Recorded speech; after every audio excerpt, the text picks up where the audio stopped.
Hello, dear listeners, and welcome to DNM with Jasmine, a podcast where I share my deep and meaningful thoughts with everyone.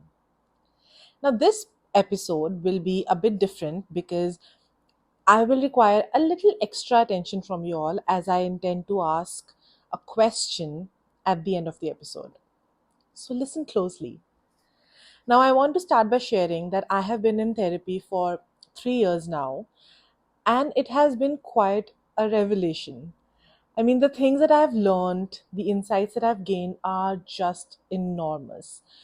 And I want to reach out for connection with all of you by sharing a personal insight. So, during one of the initial sessions with my highly intelligent therapist, I talked about my dark emotions and, you know, just a dark phase in my life. And it was during the COVID times, and I was just not able to process all the emotions that were coming up and all the events, you know, that just happened in my life. And I couldn't process what was happening. Everything happened too quickly, too fast, and um, I couldn't make sense of things. And I think COVID times were hard on everybody, and I am no exception to that. But what that dark phase did was it affected my mental health to an extent that I was just exhausted.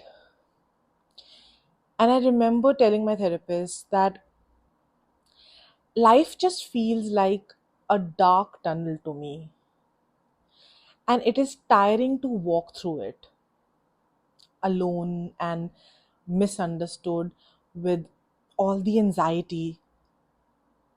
But I can also see some light at the end of it, you know, that light at the end of the tunnel. And it is the only reason that I'm choosing to move towards it, that there is an end to this tunnel. And when the light comes, things will get better. And I know it does sound very philosophical, but here's what my therapist said. She said that that light at the end of the tunnel is hope, Jasmine. Hope. I was in awe. She helped me define hope without the literature and gave a word to all the complex thoughts in my mind. That was what I wanted to hear. Make sense of things, labeling stuff, calling things out. It made it easier for me to understand my emotions. And once you label that emotion, you can access your needs and ask for help. You can communicate better and seek the assistance that you might need. I don't believe in the Freudian theory of, humans are like machines. The input is equal to the output, that we are what happens to us. I don't believe that one's past predicts their future. I resonate more with Aaron Beck's theory that humans are more complex and that we give the meaning to our experiences, and that is what shapes our lives. As human beings, we can only experience life emotionally. Therefore, it is imperative for us to learn to define our emotions and learn the language that allows us to make sense of what we experience.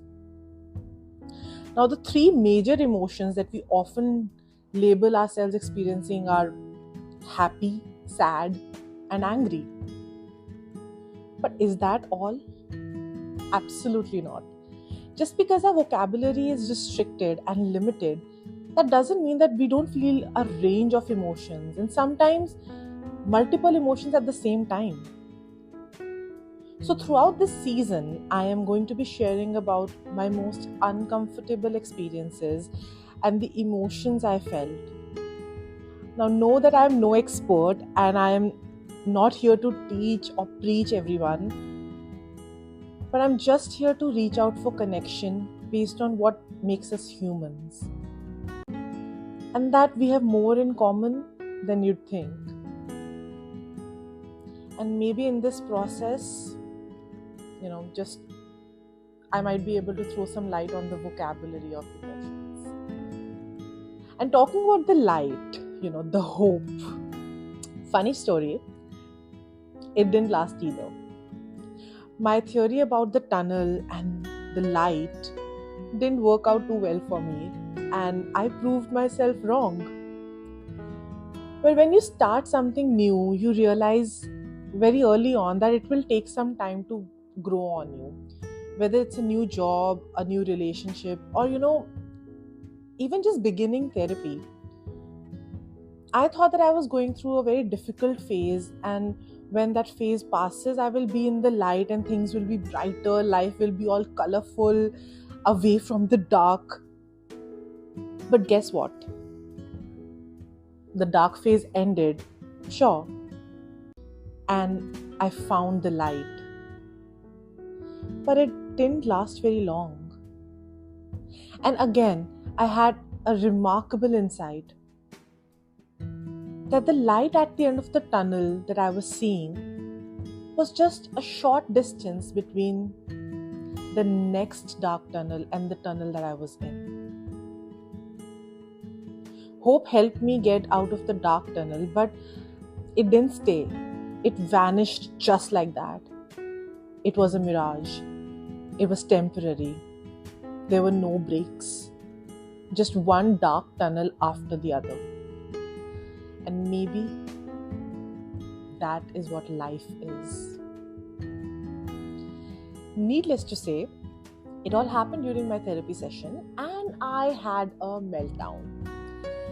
I was just yelling, this sucks. When is this tunnel ever going to end? And when will this dark, painful, gross, cringy, unwanted tunnel ever bring light?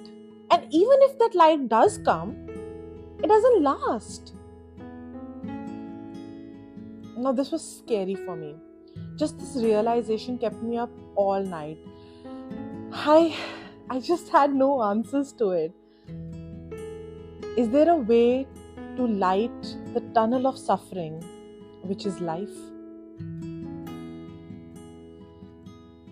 Now, after years of therapy,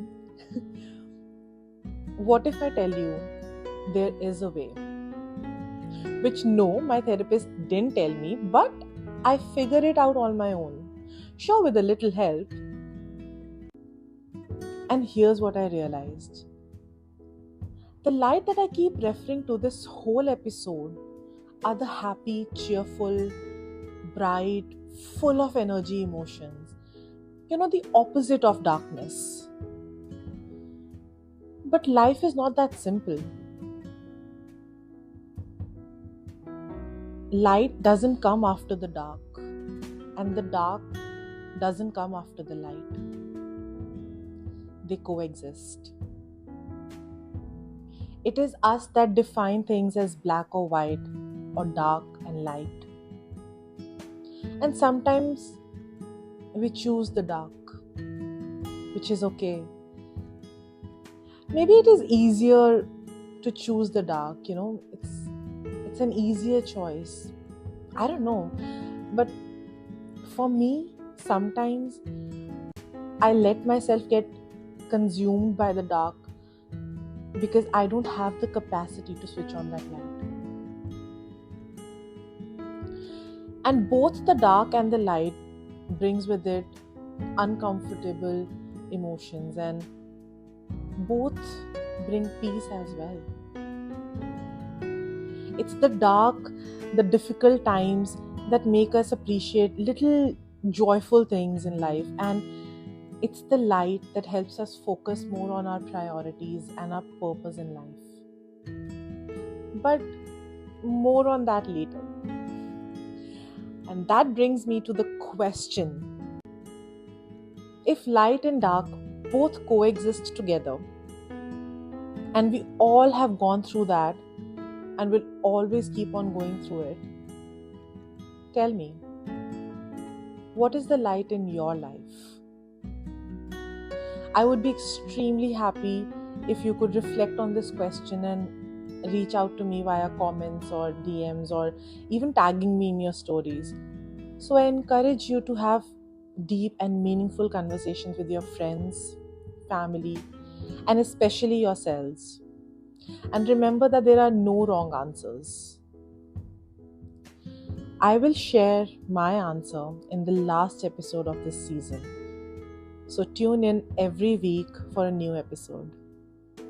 Until then, I wish you well and hope that you find the light.